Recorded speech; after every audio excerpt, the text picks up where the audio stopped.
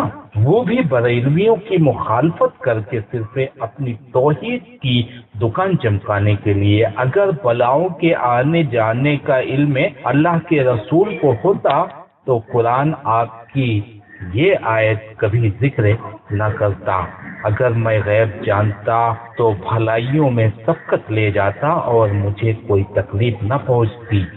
یہاں تکلیف یعنی وبا پہنچنے کا علم بھی ہے اور ٹلنے کا بھی۔ ان کے نزدیک شیخ کا مرتبہ دوبالا کرنے کے لیے ایمان کا خون بھی کر دیا جائے تو روا ہے۔ تو دیوبندیوں کا علم غیب لیجیے، بات چل رہی تھی دن اور رات کے بدلنے کے نظام کی۔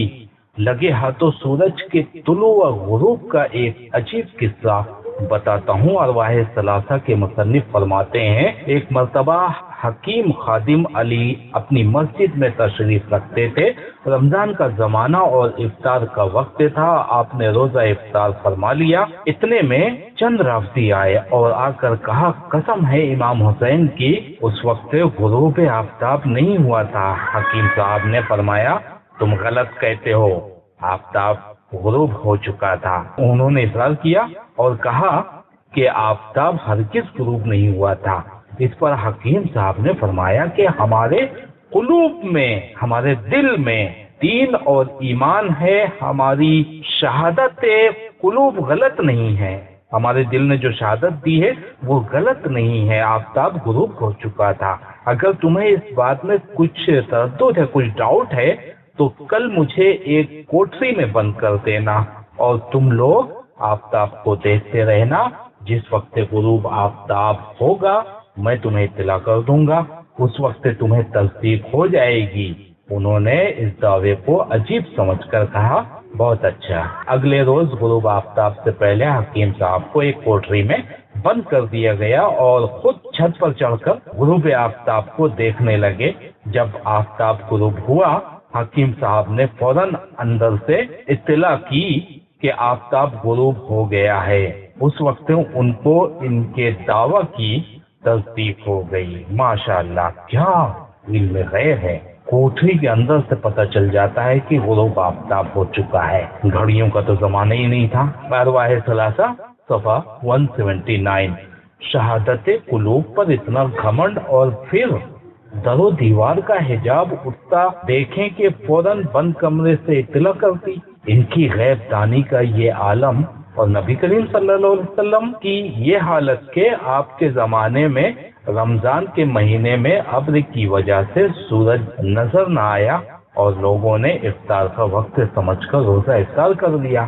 بعد میں سورج نکل آیا تو رسول اللہ صلی اللہ علیہ وسلم نے دوبارہ روزہ رکھنے کا حکم دیا۔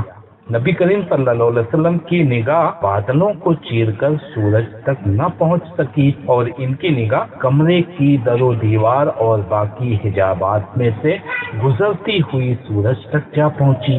جبھی تو بریلوی کہتے ہیں کہ دیوبندیوں کی کفر و شرک کی تمام بحثیں اولیاء کی حرمتوں کو گھائل کرنے اور ان سے کھیلنے کے لیے ہیں۔ اگر خاص توحید کا جذبہ کار فرما ہوتا تو شرک کے سوال پر اپنے اور بیگانے کے درمیان تفریق روانہ رکھی جاتی۔ تو دیوبند عالم نہیں، خادم ہی کی غیبی قوت دیکھیے۔ نامی جناب کا دیوان جی اور مولانا قاسم نانوتوی کی ایک خانگی خادم تھے۔ ان کے بارے میں سابق محتمم دارالعلوم دیوبند مولانا حبیب الرحمان فرمایا کرتے تھے کہ اس زمانے میں کشفی حالت دیوان جی کی اتنی بڑھی کہ باہر سڑک پر آنے جانے والے نظر آتے رہتے تھے۔ کیا ایکسرے مشین لگا لی تھی آنکھوں میں؟